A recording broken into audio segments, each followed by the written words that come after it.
Anybody in there?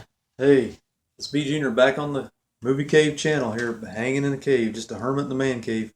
Gonna do another crime review for you guys. Each night I've been trying to pick one off the shelf back there, one that I haven't watched in quite a while, and dust it off, blow off the dust, and throw it in the old player and watch it.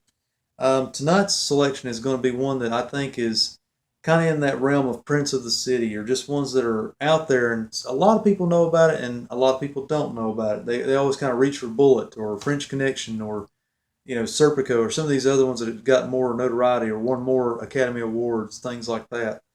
But in the same vein, tonight's selection I've watched recently and last night is the Seven Ups with Roy Scheider in the lead role.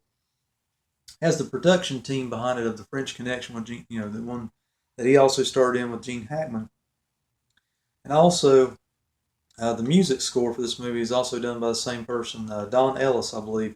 Gives a very eerie kind of Cronenberg, Howard Shore-esque kind of.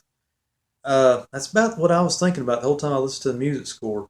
This is a crime drama slash action movie of the '70s, but it's got that weird kind of Friedkin-esque atmosphere. Even though William Friedkin didn't direct this one, and it does show. This one, to its benefit and its curse, that's one of the reasons why this one's kind of in the second tier down underneath Bullet and some of those French Connection, stuff like that. It's very much one of my favorites, so I put it up there in terms of the subject matter we're going to get into in a minute with some of those other films like Bullet and French Connection. But this one is one of those that's just kind of just got that one step down that you probably want to watch after you watch those and kind of round out your collection. I'll say it that way. To its benefit and its curse. Where I was going with that is there's a whole, obviously it's got the production crew and some supporting actors in the film that were from French Connection. But at the same time, there's a lot of Bullet stuff going on in this film too. The Seven Ups is a crew of kind of like a special investigative unit, of a quad or a squad of a small squad of secretive cops that kind of do their own way of getting the crooks. They're not so far over the edge dirty, but they don't mind bending the rules a little bit to get the crooks in the jail cells. They all kind of wear their guns upside down in upside down holsters like Bullet did. There is a big old car chase in this movie about round in the middle of the film, a la Bullet, and it's even got the bad guy here with the shotgun. This is the driver slash stuntman slash actor, I guess you could call him. That was the bad guy driver in Bullet that Steve McQueen was chasing. Got the big glasses and all that.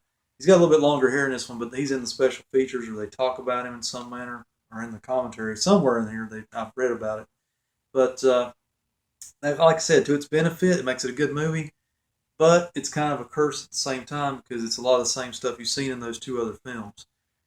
Not to say it's a bad movie. This one is definitely well worth a watch. I would probably run around and get this one if you've got the means and it's a cheap DVD.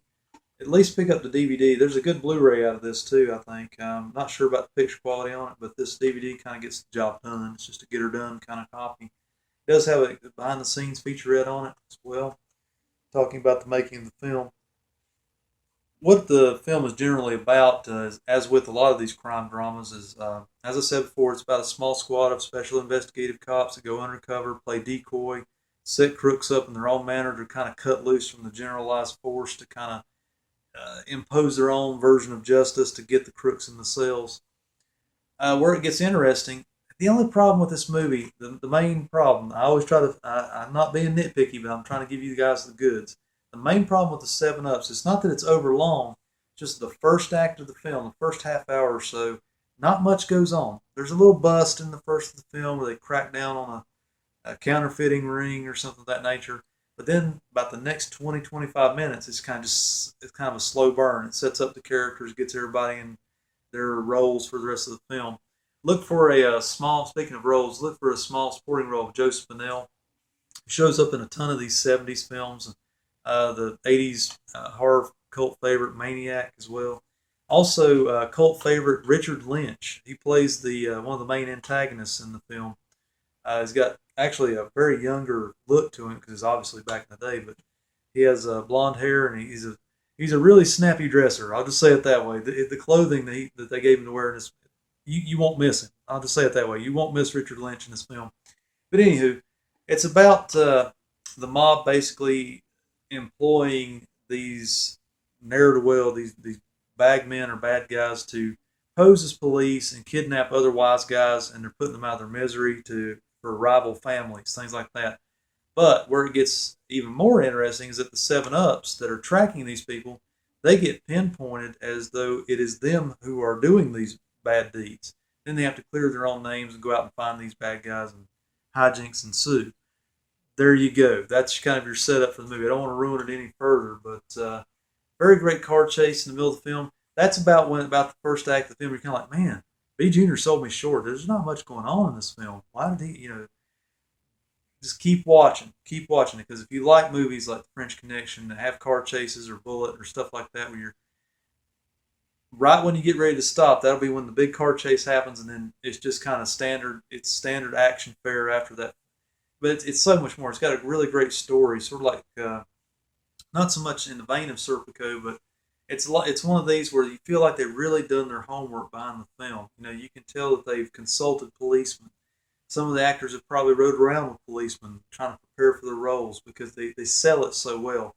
Roy Scheider plays a very decent part in this one. I won't say this is like his best performance ever. I actually thought he was a little more believable as the not necessarily the sidekick, but the partner of Gene Hackman in The French Connection. He just sold it a little bit better. I don't think he's playing the same role in this film, even though I think they share the first same name. This movie was originally conceived, I believe, if I'm not mistaken from the special features, that this was originally conceived as a sequel to The French Connection, but never materialized due to rights issues or something of that nature. Don't quote me on that, but I think that's kind of spot on what went on. So they did get, of course, Roy Scheider in the lead role and put together a decent, a really above average cast for this type of movie back in the day. Overall, a very good experience. I got to say, it's a very good little trip to take if you're into crime dramas, things of that nature. I'm trying to find the running time on this thing.